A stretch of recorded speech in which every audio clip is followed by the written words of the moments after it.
Shri doctor Sudhanshu Trivedi 25 minutes. माननीय सभापति महोदय, मैं आज का प्रारंभ जो नेता प्रतिपक्ष जी ने शुरुआत की थी वहां से करना चाहूंगा। आज 16 दिसंबर है और आज के दिन भारत की ऐतिहासिक विजय का वो दिन है जिसके लिए मैं स्मरण करना चाहूंगा उन सभी पात्रों को जिन्होंने ऐतिहासिक विजय में बड़ी भूमिका निभाई, चाहे ढाका में पैराट्रूपर्स को लीड करने वाले जनरल जे जैकब या chief of the eastern command general Jagjit Singh Arora या भारत के चीफ उस समय सैम मानेकशॉ और श्रीमती इंदिरा गांधी। और यह समय याद भी दिलाता है कि जब कोई ऐसा वक्त आता है तो उस समय हमारे नेता और उस समय नेता प्रतिपक्ष अटल जी ने इंदिरा जी की तारीफ करके कहा था कि हम सरकार के साथ खड़े हुए हैं। तो विपक्ष को याद रखना चाहिए कि किस ढंग से समर्थन किया जाता है।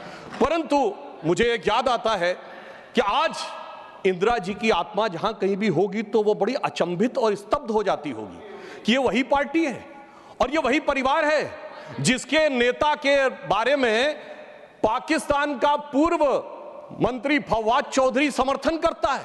और ये वो है जो कहता था मैंने पुलवामा में घुस के मारा है, जिनके बारे में ख्वाजा आसिफ उनके रक्षा मंत्री समर्थन करते हैं, जिनके बारे में पूर्व प्रधानमंत्री उनके Imran Khan floor of the house पे बोलते हैं, और सर जिनका नाम यूएन में उनके डोजियर में लिखा जाता है। तो मुझे लगता मैं इंदिरा जी को इन्हीं शब्दों में श्रद्धांजलि दे सकता हूं कि बूढ़ा वंश इंदिरा जी का उपजा ऐसा लाल, इज्जत सारी डुबो गई है ऐसा किया कमाल।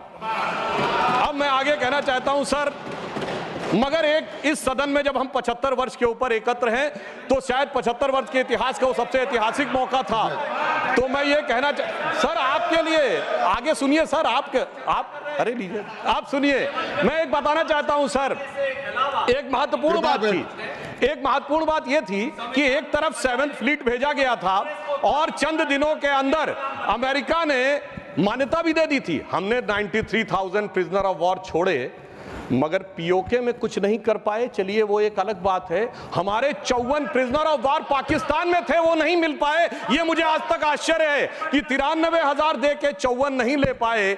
सुलह की कौन सी शक्ल सुमरती रही। तो मैं इनकी पॉलिसी के लिए कहना चाहूंगा, अरे आपके नेताओं के लिए बोल रहा हूं, एक पंक्ति मैं कह रहा हूं, सुनिए, अरे बात तो सुनिए, काहे परेशान हो रहे हैं। मैं कह रहा हूं चीन छीन देश का गुलाब ले गया। पंडित नेहरू के लिए वो गुलाब का फूल लगाते थे। चीन छीन देश का गुलाब ले गया, ताशकंद में वतन का लाल सो गया, और ये सुलह की शक्ल को संवारते रहे और जीतने के बाद बाजी हारते रहे। अब मैं आज के विषय पे आता हूं, संविधान के संदर्भ में। अभी अभिषेक मनु सिंघवी जी जो बहुत कृपया आप बैठ जाए। अरे भैया सब दिखाई पड़ रहा है। देखिए मैंने तो इनके नेताओं की तारीफ की फिर भी नहीं हजम हो पा रही है इनसे, इसीलिए मैं कह रहा हूं। अब सुनिए, आज के हम संविधान के विषय पे आते हैं तो संविधान का सबसे पहला वाक्य है we the people of India, हम भारत के लोग। सभापति महोदय, अगर हम लोग और भारत इन 3 शब्दों का अर्थ समझ लें तो संविधान निर्माताओं का मूल भाव समझा जा सकता है। मगर अफसोस सर्वाधिक भ्रम इसी विषय को लेकर किया जाता है। अभी अभिषेक मनु सिंघवी जी ने बोला और कई वक्ताओं ने बोला कि ये बात का आशंका थी कि हम सरवाइव करेंगे कि नहीं डेमोक्रेसी में, मगर हम सरवाइव करने वाली बात नहीं। मैं आज के समय में अपने विपक्षी दलों से कहता हूं, पूरे ईस्टर्न हेमिस्फीयर में उठा के देखिए, बड़े देशों में sustainable absolute and vibrant democracy सिर्फ भारत है, और जापान और ऑस्ट्रेलिया तो कॉन्स्टिट्यूशनल मोनार्की हैं। तो पूरे पूर्वी गोलार्ध में यदि देखा जाए तो absolute democracy, vibrant democracy, consistent democracy सिर्फ भारत है। और यह भी समझना चाहिए आज डेमोक्रेसी के अंडर में सर 34% पॉपुलेशन है विश्व की, जिसमें 17% अकेले हम हैं। We are the defenders of democracy in the entire world. कोई और नहीं है जिसे दूसरे नेता जाकर समझते होंगे। परंतु मैं ये भी बताना चाहता हूं, हम डेमोक्रेसी में सरवाइव किए हैं तो ये कोई अनायास नहीं। कॉन्स्टिट्यूएंट असेंबली की डिबेट में डॉक्टर राधाकृष्णन ने कहा था, मैं कोट करता हूं, कि गणतांत्रिक व्यवस्था इस देश के लिए कोई नया प्रयोग नहीं है, यह इतिहास के आरंभ काल से भारत की व्यवस्था में थी। मैं बाबा साहब अंबेडकर को कोट करना चाहूंगा, उन्होंने कहा लोकतंत्र की अवधारणा भारत के लिए कोई बाहर की अवधारणा नहीं है, it's not an align object. ये कोई अपरिचित चीज नहीं है, प्राचीन काल से भारत की व्यवस्थाओं में निहित थी, और उन्होंने बौद्ध संघों का उल्लेख किया। और मैं अपने सम्मानित मित्रों से कहना चाहता हूं, लोकतंत्र की व्यवस्था भारत में कहां से थी? 12वीं शताब्दी के कर्नाटक में भगवान वासवन्ना के अनुभव मंडपों को देखिए। चोल साम्राज्य में 8वीं और 9वीं शताब्दी में इलेक्टेड गांव के प्रतिनिधि होते थे, 6 कमेटियां होती थी जो इलेक्टेड ढंग से काम चलाती थी। उसके पीछे जाइए तो वैशाली का गणराज्य, जिसका उल्लेख हमारे जदयू के अध्यक्ष जी ने भी किया, और उसके पीछे जाइए तो वैदिक काल में सभा और समितियां बैठकर इसी लोकतांत्रिक व्यवस्था के तहत कार्य किया करती थी। तो बाबा साहब अंबेडकर जो ड्राफ्टिंग कमेटी के चेयरमैन थे, अगर उन्होंने इन सारी परंपराओं के चित्र उसमें रखे हैं, इसका अर्थ हुआ कि भारत की डेमोक्रेसी मूल रूप में वहां से आती है। वैसे मैं एक और चीज कोट कर दूं, भारत रत्न पूर्व राष्ट्रपति डॉक्टर प्रणब मुखर्जी जी ने भी जून 2018 में आरएसएस हेडक्वार्टर पे अपने भाषण में कहा था कि भारत ही लोकतंत्र का मूल है और वैशाली का गणराज्य विश्व का पहला गणराज्य था। अब मैं बताना चाहता हूं कि हम भारत कैसा है, क्योंकि हमारे विरोधी लोगों को थोड़ा विदेश की बात ज्यादा समझ में आती है, तो देश क्या कहता है उससे ज्यादा समझिए विदेश क्या कहता है। और मैं सिर्फ 2 ही बड़े लोगों के नाम लूंगा। चाइना, मैं कहता हूं कोई भी जाके चेक करे, चाइना में एंशिएंट चाइनीज में भारत का नाम क्या है? ट्यानजाओ, TIANZHOU। जाओ शब्द वहां पर केंद्र के लिए प्रयोग होता है, जैसे हमारी भारत में पुर, जयपुर, नागपुर, कानपुर वगैरह वगैरह। अब ट्यानजाओ अगर आप जाके आज सर्च करेंगे तो विकिपीडिया में कुछ उन्होंने घपला कर रखा है, सीधे सीधे लिख के नहीं आता, पर चाइनीज भाषा की डिक्शनरी में जाइए, TIN, ट्यान का अर्थ है हेवन और जाओ का अर्थ है केंद्र। तो चाइना के एंशिएंट में माना जाता था भारत क्या है? It is the centre of heaven. Ancient Japanese में भारत का नाम है Tenjiku, that is the centre of heaven. और ये कहते देश ही नहीं था, और चीन भी कह रहा है और जापान भी कह रहे हैं कि ये देश तो वो है जो स्वर्ग का केंद्र था। अब मैं बताना चाहता हूं, मिडिल ईस्ट में, अरब में 8वीं और 10वीं शताब्दी में जितने भी बड़े बड़े अरब के राइटर्स हुए हैं, चाहे इब्ने असीर हो, इब्ने कसीर हो, इब्ने तबरी हो, इब्ने खल्दूम हो, उन्होंने क्या लिखा है? अजीदुल रिहल उल इलामीन बिल इलादुल हिंद, यानी when I look towards the India the cool breeze of knowledge comes to us. तो इधर का भी, पूरब का भी बता दिया, पश्चिम का भी बता दिया, मगर हम क्या करें? ऑर्थर शोपेनहावर ने लिखा इंडिया के लिए कि यहां पर product of highest human wisdom की उपनिषदिक फिलॉसफी आई है। ये हमारा देश था, मगर अफसोस आज भी लोग ये कहते हैं कि जब माननीय प्रधानमंत्री जी ये कहते हैं कि Bharat is a mother of democracy, तो ये संविधान की मूल भावना के अनुरूप कहते हैं, मगर अभी भी कहीं कहीं लोगों को डिफेंडर्स ऑफ डेमोक्रेसी कहीं और से नजर आते हैं। इसलिए हमारे इस देश के लिए सभापति महोदय क्या कहा जाता था? गायन्ति देवः किल गीत कानी धन्यास्तुते भारत भूमि भागा स्वर्गापवर्गास्पद भाग हेतु भवंति भूयः पुरुषा स्वरत्वात्। अर्थात ये भारत भूमि धन्य है, देवता जिसकी स्तुति में गीत गाते हैं, क्योंकि स्वर्ग में रहने के बाद भी मनुष्य के रूप में जन्म लेने को यहां लालायित रहते हैं, क्योंकि हम मोक्ष भूमि है। और वैसे ऑन द लाइटर नोट मैं कहना चाहूंगा, जो लोग मानते नहीं है कि भारत डेमोक्रेसी कि वो कहते हैं इंग्लैंड के मैग्ना कार्टा 1215 से आया था, वो इंग्लैंड को मानते मदर ऑफ डेमोक्रेसी। तो सभापति महोदय मैं कहना चाहूंगा कि इंग्लैंड के पूर्व प्रधानमंत्री की मदर इन लॉ हमारी इसी सदन की सदस्य हैं, तो मदर ऑफ डेमोक्रेसी ना मानो तो mother in law of democracy ही मान लेना चाहिए। अब मैं ये कहना चाहता हूं महोदय कि ये देश कैसे एक था जो वी द पीपुल कहा गया है। मैं बताना चाहता हूं कि जब माननीय प्रधानमंत्री जी ने श्री राम जन्मभूमि का उद्घाटन करना था, तो उससे पहले वो दक्षिण के जिन मंदिरों में गए थे उसमें से एक तमिलनाडु का श्रीरंगम मंदिर है। उस श्रीरंगम मंदिर का महत्व क्या है? यह माना जाता है कि अयोध्या के जो कुल देवता हैं भगवान विष्णु, वो श्रीरंगम के रूप में वहां विद्यमान हैं, क्योंकि जब उन्हें युद्ध करना था, विभीषण का राज्याभिषेक करना था, तो अपने कुल देवता को वहां स्थापित किया। समझिए, अयोध्या के वो नरेश हैं पर कुल देवता तमिलनाडु में है। देश इस प्रकार से जुड़ता है। भगवान कृष्ण ने अपना शरीर छोड़ा द्वारका में और हृदय उनका जगन्नाथपुरी में है। देश इस तरीके से जुड़ता है। इसके बावजूद लोगों को समझ में नहीं आता कि ये देश कभी जुड़ता था। तो मैं कहना चाहता हूं, आज भी कभी जब आप पूजा करते हैं तो हाथ में जब जल लेते हैं तो पंडित क्या बोलते हैं? गंगे च यमुने च गोदावरी सरस्वती नर्मदे सिंधु कावेरी जलेस्मिन् सन्निधिं कुरु। देश की सारी नदियों का स्मरण हो जाता है। इस प्रकार से देश एक संकल्प के थ्रू आकर एक प्रकार से जुड़ता है। और इसीलिए इसकी डेफिनेशन भी दी गई। अगर इंडिया दैट इज भारत कहा गया है हमारे कॉन्स्टिट्यूशन में, तो इंडिया एक ज्योग्राफिकल कॉनोटेशन है जो इंडस रिवर के इस तरफ है, तो फिर देश कैसे नहीं था। और भारत के बारे में कहा गया है उत्तरम यद समुद्र से दक्षिणम च हिमाद्री वर्षम यद भारत नाम भारतीय से संतति। पूरे भारत की डेफिनेशन दी गई है जो समुद्र के उत्तर में और हिमालय के दक्षिण में है। मगर हम क्या बताएं कि अभी भी लोगों के दिमाग में वो विचार है। अब मैं अगले विषय के ऊपर आता हूं। स्वतंत्रता आंदोलन, कांग्रेस बहुत दावा करती है कि उसने स्वतंत्रता आंदोलन में बड़ा काम किया। निश्चित रूप से योगदान था कांग्रेस के बड़े नेताओं का, हम इसको नकारते नहीं हैं। परंतु उस योगदान के बाद उस योगदान में कितना मिष्ठान्न लेने का प्रयास हुआ, यह मैं कांग्रेस के एक नेता कोट करना चाहता हूं। आप सबने बड़ा प्रसिद्ध गीत सुना होगा, कदम कदम बढ़ाए जा खुशी के गीत गाए जा, जो आजाद फौज का गीत था। इसको लिखने वाले थे बंशीधर शुक्ल, वो कांग्रेस के नेता थे। 42 में भारत छोड़ो आंदोलन के वजह से उनको निकाल दिया गया नौकरी से। वो लखनऊ में आकाशवाणी में कार्य करते थे। मगर जब आज़ादी के बाद उन्होंने जो भ्रष्टाचार देखा, तो उन्हीं की पंक्ति में कोट करता हूं। क्यों, पहले कांग्रेस का एक चवन्नी हुआ करता था सदस्यता शुल्क, नारा होता था एक चवन्नी चांदी की जय बोलो महात्मा गांधी की। अब बंशीधर शुक्ल जी ने लिखा कि अब क्या होने लगा। उन्होंने कहा, कहाँ हूं बेड़िन की झनकार, कहाँ एक कुर्सी गद्देदार, कहाँ चवन्नी मांगे गुजर, कहाँ अब रिश्वत बेसुमार, हुईगा स्वतंत्र भारत हमार। और आगे उन्होंने लिखा कि कॉलेज की सब खिड़की स्वतंत्र, टीचर लड़का लड़की स्वतंत्र, हाकिम स्वतंत्र हरहा स्वतंत्र, गलियार घूर चरहा स्वतंत्र, परतंत्र हुए ईमानदार, हुईगा स्वतंत्र भारत हमार। ये तो मैं 1950 के आसपास की बात बता रहा हूं, जिस जमाने के विषय में आप ये कहते। मगर अब मैं आता हूं संविधान में, जो पहला संविधान संशोधन किया गया, जिसके बारे में हमारे बहुत से लोग बोल चुके हैं, मैं डिटेल में नहीं जाना चाहता। मैं सिर्फ ये बताना चाहता हूं, अभिव्यक्ति की स्वतंत्रता या फ्रीडम ऑफ स्पीच हमारी परंपरा में है।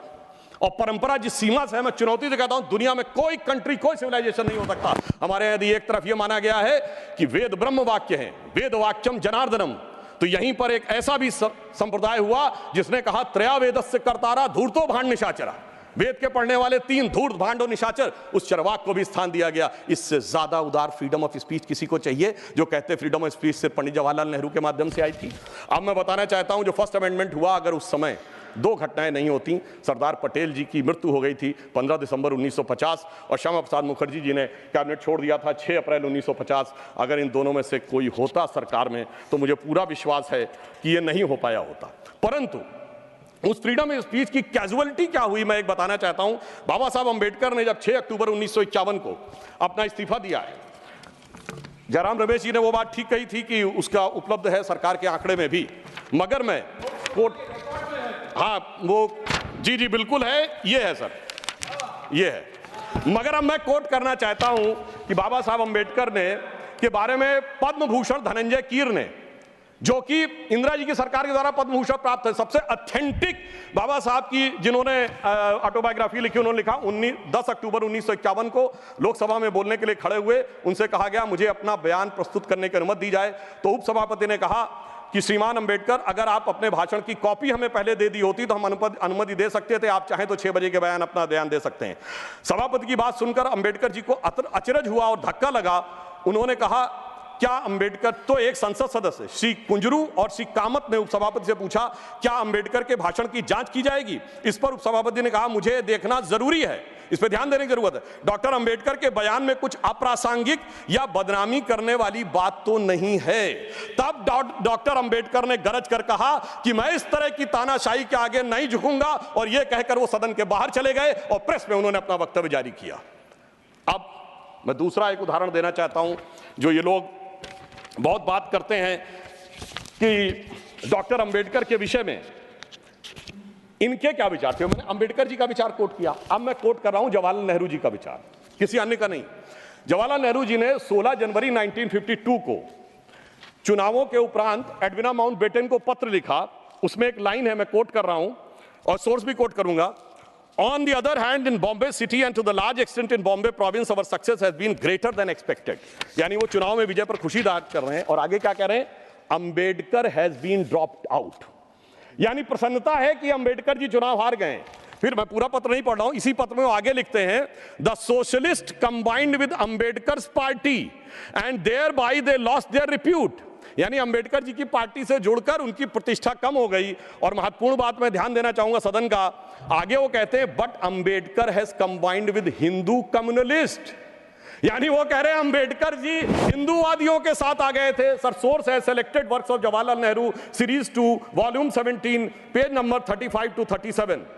मुझे लगता है शायद बहुत से बक्से जिनकी मांग की गई है वो इसीलिए हटा लिए गए हों कि हर बक्सा अंदर से बोलता हो कि बैठा हूं दिल में इतने राज छुपाए, जरा सा होठ हिले तो न जाने कितनों के दिल डगमगाए। अब मैं आगे ये बताना चाहता हूं सर, फ्रीडम ऑफ स्पीच को, वो विषय तो बहुतों ने कहा इमरजेंसी का, मैं आगे का विषय बताना चाहता हूं। इस देश में फ्रीडम ऑफ स्पीच को कर्टेल करने के लिए कॉन्स्टिट्यूशनल अमेंडमेंट लाया गया जो कभी हो नहीं पाया।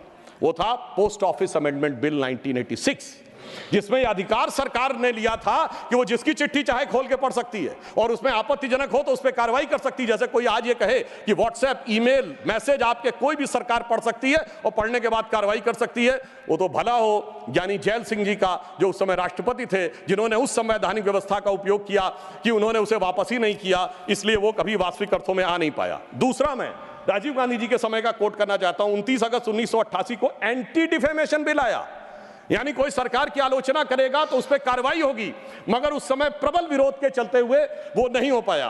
फिर मैं बताना चाहता हूं डॉक्टर मनमोहन सिंह जी ने आईटी एक्ट 2000 में सेक्शन 68A को अमेंड किया, जो सुप्रीम कोर्ट के द्वारा स्ट्रक डाउन कर दिया गया।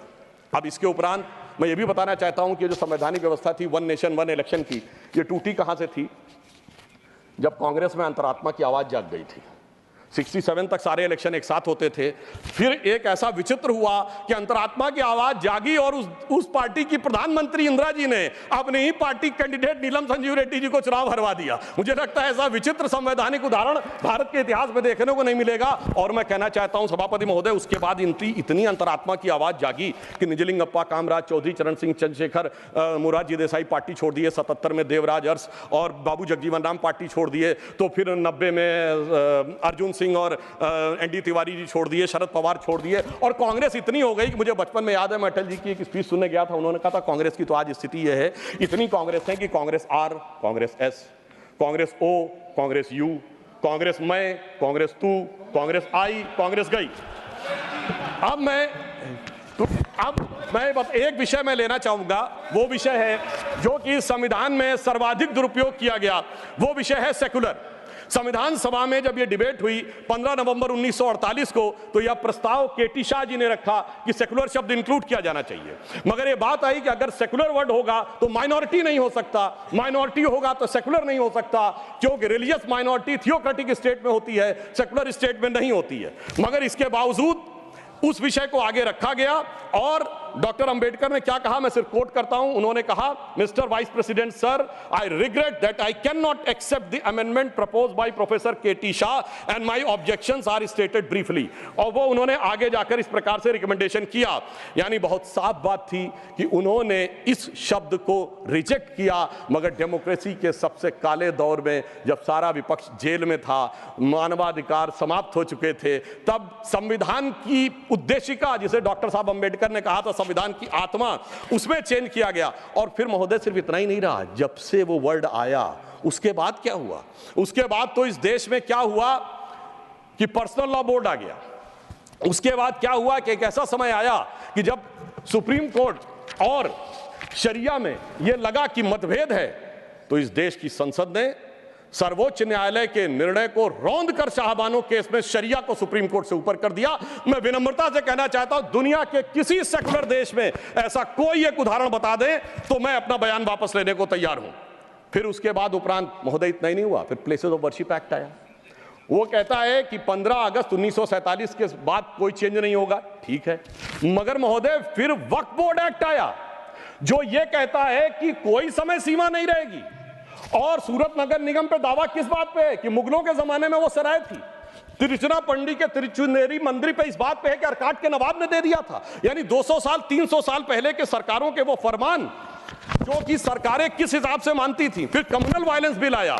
अब मैं सिर्फ संक्षेप में 10 बिंदु बोलना चाहता हूं, जो लोग आज कहते हैं इस संविधान में उन्होंने क्या किया। मदरसा बोर्ड आया, मुस्लिम पर्सनल लॉ बोर्ड, इन सबको संवैधानिक मान्यता, संवैधानिक संरक्षण प्राप्त है। 4 पत्नी रखना, ट्रिपल तलाक, हलाला, मेहरम बालिका से विवाह करना, तलाकशुदा महिला को कोई मुआवजा न देना, हज सब्सिडी, वक्फ बोर्ड। अब मैं कहना चाहता हूं मैं विनम्रता से कहना चाहता हूं कि इन लोगों ने इस कॉन्स्टिट्यूशन को सेकुलरिज्म का शिकार करते हुए इसको पार्शियली शरिया कॉन्स्टिट्यूशन बनाने का प्रयास किया। अन्यथा कोई गैर मुस्लिम देश दिखा दे कि जिसमें कि इस प्रकार की बात हुई हो, कोई सेकुलर देश, 200 देश हैं, बड़े विद्वान लोग बैठे हुए हैं वहां पर। मैं बताना चाहता हूं, कोई उदाहरण बताइएगा जिस स्टेट में सुप्रीम कोर्ट से ऊपर शरिया हो। अब मैं बताना चाहता हूं, बड़े विद्वान लोग उधर बैठे हुए हैं, मुझे कोई जरूरत नहीं है 200 में सिर्फ 4 सेकुलर देश बताइएगा, मैं अपना बयान वापस ले लूंगा जहां शरिया सर्वोच्च न्यायालय से ऊपर हो। और मैं ये भी बताना चाहता हूं, इतना ही नहीं था सर, संविधान का अपमान आप लोगों ने किया। और मैं कहना चाहता हूं, जो लोग मनुस्मृति की बात करते हैं उन्होंने इसको मौलवी स्क्रिप्ट बनाने का प्रयास किया भारत के संविधान को। यह अपने आप में शर्मनाक बात है। शर्म उस समय आनी चाहिए थी जब इस तरह के परिवर्तन कर रहे थे। और मैं एक और बात कहना चाहता हूं, सभापति महोदय, टेक्निकल बात कह रहा हूं, मेरी बात गलत लगेगी तो मैं अपने बयान वापस ले लूंगा। सुनिए सर, वक्फ बोर्ड एक्ट में मुगलों के जमाने का फरमान को कॉन्स्टिट्यूशनल मान्यता प्राप्त है। यह वो संविधान था, वो सरकारें थी जिनमें जिम्मी का कॉन्सेप्ट था, जिसमें जजिया का कॉन्सेप्ट था, जहां के बादशाह गाजी की उपाधि लेते थे, सैकड़ों लोगों को मारकर। इवन अकबर ने भी गाजी की उपाधि दी है। यदि इस प्रकार की चीजों को तो मैं कहना चाहता हूं सर, मैं पूछना चाहता हूं, जिम्मी और जजिया के फरमानों को कॉन्स्टिट्यूशनल मान्यता देना क्या शरिया को संविधान में लागू करना नहीं है? इसीलिए मैं कहना चाहता हूं, सुधांशु त्रिवेदी जी के अलावा किसी का रिकॉर्ड में नहीं जाएगा। आज मामला, सभापति महोदय, आज मामला मनुस्मृति बनाम संविधान का नहीं है। संविधान के बाबा साहब की पहचान और संविधान के ऊपर शरिया के निशान की है।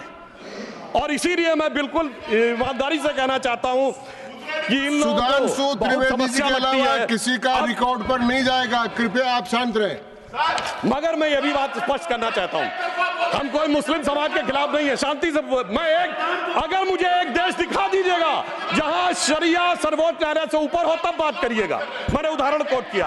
अब मैं बताना चाहता हूं महोदय, हम मुस्लिम समाज के खिलाफ नहीं है। आज ही उस्ताद जाकिर हुसैन का देहांत हुआ है, उन्हें पद्म भूषण दिया, अटल जी की सरकार ने पद्म विभूषण दिया, मोदी जी की सरकार ने 2023 में। मैं पूछना चाहता हूं, ये बताइए, आपको अब्दुल रहीम खान खाना, रस खान, मलिक मोहम्मद जायसी, अशफाक उल्लाह खां, वीर अब्दुल हमीद, डॉक्टर APJ अबुल कलाम क्यों नजर नहीं आते? आज हमारे गवर्नर आरिफ मोहम्मद खान साहब हैं। मैं चैलेंज करके कहता हूं कि पॉलिटिकल क्लास में कोई उनसे बड़ा आलिम फाजिल मुस्लिम हो जो बात करके दिखा दे, मगर ये उसे नहीं मानते। हमने डॉक्टर कलाम को राष्ट्रपति बनाया। आलमे इस्लाम में बैतुल हिकमत के बाद से पिछले 700-800 सालों में उनसे बड़ा साइंसदान नहीं पैदा हुआ, पर उसको नहीं मानते। ये किसको मानते हैं? जाकिर नायक, इशरत जहां, याकूब मेनन, बुरहान वानी। इसकी वजह से सारी प्रॉब्लम है। यहाँ सोच कट्टरपंथी जहनियत की है।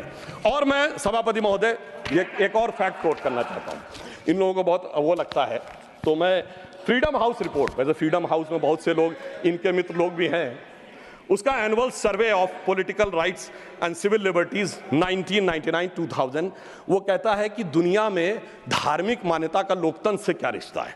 तो वो पेज नंबर 211 पे लिखता है, there is a strong correlation between electoral democracy and Hinduism. वो कहता है कि जहां हिंदू धर्म है वहां पर ज्यादा डेमोक्रेसी, और उसमें Fiji, Guyana, Mauritius, Bharat, Nepal बहुतों को कोट किया है। और फिर उसने जो आगे कहा है वो इनको लगेगा, फिर उसने बुद्धिस्ट, व्हाट्सएप नहीं, मैंने कोट किया है रिपोर्ट के साथ, हवा में बात मत करिए। अब मैं आपको बताना चाहता हूं, और उन्होंने आगे एक और बात कही है। ब्रुकिंग्स ने अपनी रिपोर्ट में 2019 में मोदी जी के समय क्या लिखा है? India is a silver lining, even a gold lining of democracy, reported released in February 2019. सुनिए, WhatsApp की बात करने वाले, February 2019 titled Democracy and Disorder and the Struggle for Influence on New Geopolitics, page number 31। अब मैं एक दो विषय का उत्तर देना चाहता हूं जो हमारे माननीय नेता प्रतिपक्ष जी ने कहा। उन्होंने कहा कि झंडे का विरोध करने की बात, हम तो ईमानदारी से कहना चाहते हैं कि हम कभी झंडे के विरोध में नहीं थे। झंडे में, अब सर पूरी बात सुनिए सर, मैं कोट कर रहा हूं, अब सर मैं कोट कर रहा हूं, अब सुनिए सर, मैं महात्मा गांधी को कोट कर रहा हूं, सुनिए सर, महात्मा गांधी कोट कर रहा हूं। महात्मा गांधी ने 6 अगस्त 1947 को कहा, अगर भारत के झंडे पर चरखा अंकित नहीं होगा तो इस झंडे का अभिवादन करने से मैं इनकार कर दूंगा। आप तो जानते ही हैं, भारत के राष्ट्रीय झंडे पर सबसे पहली परिकल्पना मैंने की थी। बिना चरखे के निशान के भारतीय झंडे की कल्पना नहीं है। वैसे पंडित नेहरू और अन्य लोगों ने मुझे बताया है कि नए ध्वज में बना चक्र चिन्ह चरखे का प्रतीक है। कुछ लोग इसे सुदर्शन चक्र बताते हैं, मगर मैं समझता हूं क्या है सर। स्रोत है संपूर्ण गांधी वाङ्मय, खंड 89, पृष्ठ 11। अब आप बताइए, आप कहेंगे कि महात्मा गांधी उनका विरोध कर रहे थे, इसलिए मैं कहना चाहता हूं महोदय, 2-3 मिनट में समाप्त कर दें। जी मैं समाप्त कर रहा हूं सर। एक बात और कहना चाहता हूं, अंगूठा कटवाने की बहुत बात कही गई। वैसे इतने अंगूठे कटे हैं पिछले 60-70 सालों में कि उन्हें एकलव्यों से पूछ लिया जाए तो समझ में आ जाएगा। मगर जो लोग बहुत ज्ञान बघाड़ते हैं, मैं उनसे पूछना चाहता हूं, किसी ने महाभारत में पढ़ा है क्या कि मैकाले का ही थॉट पढ़े आ रहे हैं? मैं किसी के प्रति अपमान नहीं करना चाहता। 100 में 99 लोगों को यह नहीं पता कि वो किस चैप्टर में है। महाभारत के वन पर्व में है, जहां पर जब एकलव्य का वो पूरा विशेष नहीं जाता, जब द्रोणाचार्य उससे पूछते तुम अपना परिचय दो, तो कहता मैं मगध नरेश जरासंध के प्रधान सेनापति हिरण्यधनु का पुत्र Eklavya. He was the chief of the armed forces. माननीय सदस्यगण, आप ऐसे कहते जैसे माननीय सदस्यगण, जो बचे हुए माननीय सदस्य बोलने वाले हैं उनको कल अवसर मिल सकेगा। आप कृपया 1-2 मिनट में समाप्त करें। जी हम समाप्त करते हैं। तो इसलिए मैं कहना चाहता हूं, जब अगर आप हकीकत में देखेंगे तो समझ में आएगा। और मैं आज प्रधानमंत्री जी को धन्यवाद देना चाहूंगा। महोदय, ये जरासंध की सेना वो थी जो उस समय भारत की सबसे शक्तिशाली सेना थी, जिसके लिए कृष्ण जी भी एक बार छोड़े थे तो रणछोड़ नाम पड़ा था। अगर ट्राइबल उसका चीफ था, ये भी तो पूरी बात बताओ। और आज 5000 साल के बाद जब महामहिम राष्ट्रपति ट्राइबल समाज से हैं, तो पहली बार तीनों सेनाओं का सर्वोच्च अध्यक्ष एक बार पुनः ट्राइबल हुआ है। तो मुझे लगता है भारत की परंपरा को सही ढंग से समझने का एक अवसर मिला है। इसलिए मैं कहना चाहता हूं सभापति महोदय, बस 1-2 लाइन में समाप्त करता हूं। अगर महाभारत ही पढ़ना है तो महर्षि वेदव्यास की दृष्टि से पढ़ो, विदुर की दृष्टि से पढ़ो, शकुनी की दृष्टि से पढ़ोगे, भाइयों को लड़ाने वाले शकुनी की दृष्टि से, तो यही नजर आएगा। मगर क्या बताएं सभापति महोदय, ये भाइयों में लड़ाने वाले शकुनी, भाइयों में लड़ाने वाले मंथरा की मनोवृत्ति इतनी व्याप्त हो गई है देश में कि आज इस देश को, और मैं एक पॉइंट और कहना चाहता हूं सर, कमिटेड जुडिशरी की तो बहुत बात की गई, पर इस देश में एक ऐसा उदाहरण भी हुआ है जब एक जज कांग्रेस का नेता रहने के बाद जज हो गया। सर 1962 से 68 तक जस्टिस बहरुल इस्लाम राज्यसभा में कांग्रेस के सदस्य रहे। फिर 68 से 72 तक दोबारा सदस्य रहे। 72 में उन्होंने रिजाइन किया और जाकर बन गए गुवाहाटी हाईकोर्ट के जज। फिर वो वहां बने चीफ जस्टिस गुवाहाटी हाईकोर्ट में। उसके बाद महोदय उन्होंने रिजाइन किया और बरपेटा से कांग्रेस का टिकट मिला। अब वो टिकट इलेक्शन काउंटर मांड हो गया।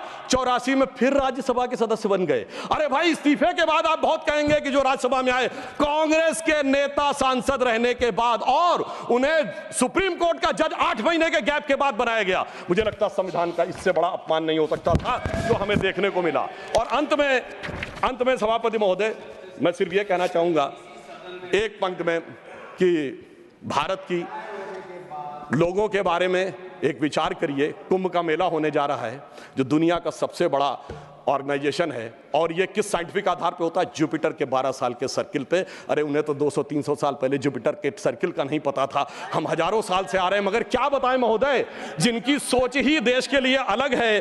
तो मैं अंत में कहना चाहूंगा, उनके लिए हम लोग कभी एक गीत गाते थे जब हमारी सरकार नहीं थी, उगा सूर्य कैसा कहो मुक्ति का ये, उजाला करोड़ों घरों में न पहुंचा। तो मैं उनके लिए कहना चाहता हूं, न संयम व्यवस्था न एकात्मता है, भरी है अभी तक मनों में गुलामी, वही राग अंग्रेजियत का पुराना, सुनाते बड़े लोग नामी गिरामी, प्रजातंत्र की धार उतनी गगन से, मगर निर्जन सागरों तक न पहुंचा। उगा सूर्य कैसा कहो मुक्ति का ये। अंत में मैं एक पंक्ति कहकर समाप्त करता हूं। सर, इन्होंने जितना भी विभाजन क्रिएट करने का प्रयास करें, पर हम उस सिद्धांत को मानते हैं कि जाति, वर्ग और प्रांत भेद के भ्रम को दूर भगाता है। सबके मन का भाव एक है, सबकी भारत माता है, अनेकता में ऐक्य मंत्र को जन जन फिर अपनाता है। देखो प्यारा देश हमारा आगे बढ़ता जाता है। धन्यवाद। The house stands adjourn to meet at 11 AM on Tuesday, the 17th December 2024। धन्यवाद।